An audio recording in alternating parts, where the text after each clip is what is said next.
নিলয় অফিসে মিটিংয়ের কাজ ফাইল চেক করে সব কাজ সেরে তারপর বাড়ি ফিরে এসে দেখে রোজি বাড়িতে নেই। নিলয় মেয়েদের ডেকে রোজির কথা জিজ্ঞেস করে, কিন্তু কেউ কিছু বলতে পারে না। এটা দেখে রাগ এসে তাদের কাছ থেকে বের করে দেয়। নিলয় ভেবেছে রোজি আবার পালিয়ে গিয়েছে। নিলয় সব জায়গা চেক করে বাইরে বের হয়। দেখে বাগানের নিচে কেউ পড়ে আছে। সে দৌড়ে যায়, যে দেখে এটা আর কেউ না, রোজি। নিলয়ের বুক ধপ করে ওঠে। নিলয় বলে, রোজ, এই রোজ, তুমি এখানে কেন? বলতে বলতে রোজিকে ধরে দেখে রোজের মাথা পেটে রক্ত শুকিয়ে গেছে। তাড়াতাড়ি রুমে নিয়ে নিলয় রোহিতকে ডাকতে থাকে। নিলয় বলে, রোহিত, রোহিত, এদিকে আসো। রোহিত বলে, জি বস। নিলয় বলল, ডক্টরকে ডাকো এখনই। কিছুক্ষণ পর একটি মেয়ে ডাক্তার আসে। এসে রোজিকে দেখে ব্যান্ডেজ করে দেয়। তারপর কিছু কথা বলে তিনি চলে যান। কিছুক্ষণ পর রোজির জ্ঞান ফিরলে রোজি দেখে নিলয় রেগে তাকিয়ে আছে। চোখ দুটো লাল লাল, কপালের রগ ফুলে ফেপে উঠেছে, হাতের রগগুলো ফোলা। নিলয় বলে, বাহিরে কেন গিয়েছিলে? রোজি আমতা আমতা করছে দেখে নিলয় আবার চিৎকার করে ওঠে, সাফ সাফ উত্তর দাও, আমতা আমতা করলে খবর আছে। রোজি সকল কিছু ভেঙে বলে। নিলয় এগুলো শুনে রোজিকে অনেক কিছু বলে, বকাঝকা করে। রোজি তখন থেকেই কাঁদছে। রাতে খাবার খাওয়ার সময় নিলয় রোজির সাথে একটি কথাও বলেনি। ঘুমানোর সময় রোজিকে বুকে নেয়নি। পেরিয়ে যায় কিছু দিন। রোজি এখন সুস্থ। নিলয় এইভাবেই চলে, রোজির সাথে কথা বলে না। রোজিকে এক প্রকার এড়িয়ে চলে, কারণ ছাড়া কথা বলে না নিলয়। রোজি এগুলো দেখে কান্না করছে। নিলয় ঘুমের মধ্যে এই আওয়াজ শুনে উঠে গিয়ে কাউচে শুয়ে পড়ে। এটা দেখে রোজির আরও খারাপ লাগে। রোজি প্রায় 1 ঘন্টা এদিক সেদিক করে, কিন্তু নিলয়ের বুক ছাড়া ঘুম আসছে না। তবে রোজি তো দম্বার পাত্রী নয়। সে উঠে গিয়ে নিলয়ের কাছে যায়, তারপর কাউচে নিলয়ের উপর শুয়ে পড়ে। নিলয় নিজের উপর ভারী কিছু অনুভব করতেই সে তাকিয়ে দেখে রোজি। নিলয় বলে, কি হয়েছে? রোজি বলে, আপনার বুক ছাড়া আমার ঘুম আসছে না তো। নিলয় বলে, সরো, আমি ঘুমাবো। রোজি দেখলো নিলয় বেশ চটে আছে, তাই রোজি কিছু না বলে নিলয়ের ঠোঁটে ঠোঁট ডুবিয়ে দেয়। রোজির এহেন আচরণে নিলয় উঠে বসে, রোজিকে নিজের কুলে নেয়, নিজের পেটের উপর রোজিকে বসায়। তারপর বিছানায় শুয়ে নিজেও তার পাশে শুয়ে পড়ল। তারপর দুজনে কথা বলতে লাগলো। তারপর তারা দুজন ঘুমের দেশে পাড়ি জমায়। সকালে ঘুমের থেকে নিলয়ের আগে রোজি ওঠে। রোজির ভালো লাগছে না এমনি চলতে। নিলয় ঘুম থেকে উঠে ফ্রেশ হতে যায়। যখন সে অফিসের জন্য রেডি হবে, তখন রোজি তার কাছে যায় আর বলে, শুনছেন? নিলয় বলে, বলো। রোজি বলল, আমার একা একা ভালো লাগে না। আমি বলার আগে নিলয় বলে, তোমার বাবার বাড়ি যাওয়া হবে না। তোমার যেই মির্জাফর বাবারে, আমার বউ নিয়ে আবার পালাবে। রোজি বলে, কি বললেন শুনুন তো।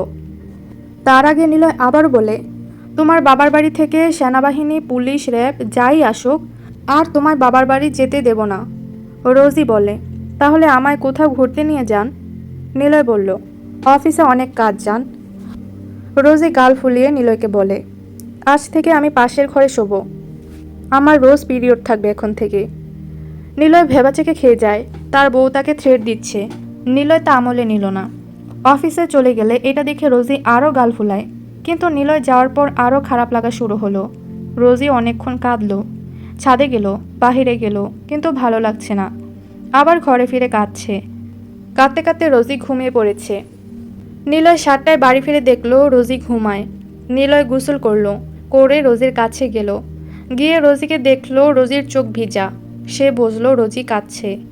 সে এটাও জানে রোজির সারাদিন বাসায় ভালো লাগে না। কিন্তু নিলয় কি করবে? আজ একটা বড় ডিল ছিল, তাই রোজির কথাটা রাখতে পারেনি।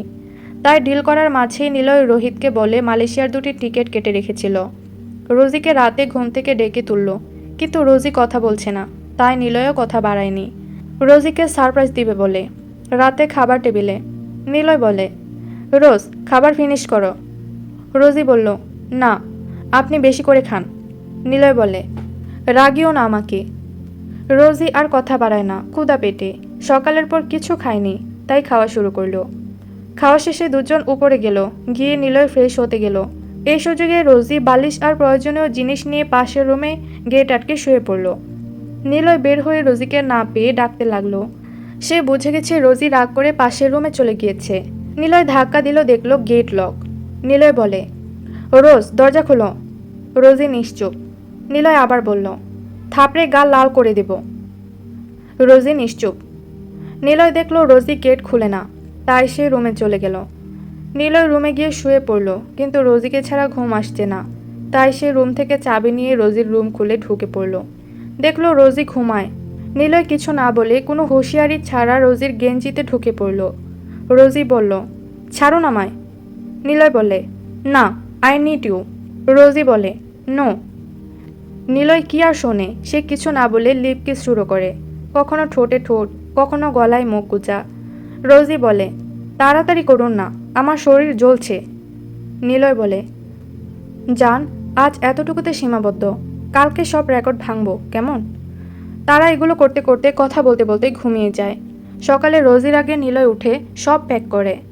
রোজিকে ডেকে উঠায় আর বলে, রোজ, রাতে ফ্লাইট। রোজি বলে, কি? নিলয় বলে, যা যা প্রয়োজন নিয়ে নাও, আমার একটু বাহিরে কাজ আছে। বলেই নিলয় চলে গেল। রোজিও তাড়াতাড়ি কাজ কাম সেরে রেস্ট নেয়। বিকালে নিলয় বাসায় আসে। সন্ধ্যায় তারা বের হয়। ফ্লাইটে উঠে তারা পৌঁছায় মালয়েশিয়া।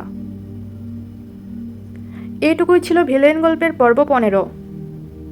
ভিডিওটি ভালো লাগলে একটি লাইক দিবেন এবং পরবর্তী পর্বগুলো দেখতে চ্যানেলটি সাবস্ক্রাইব করে রাখবেন।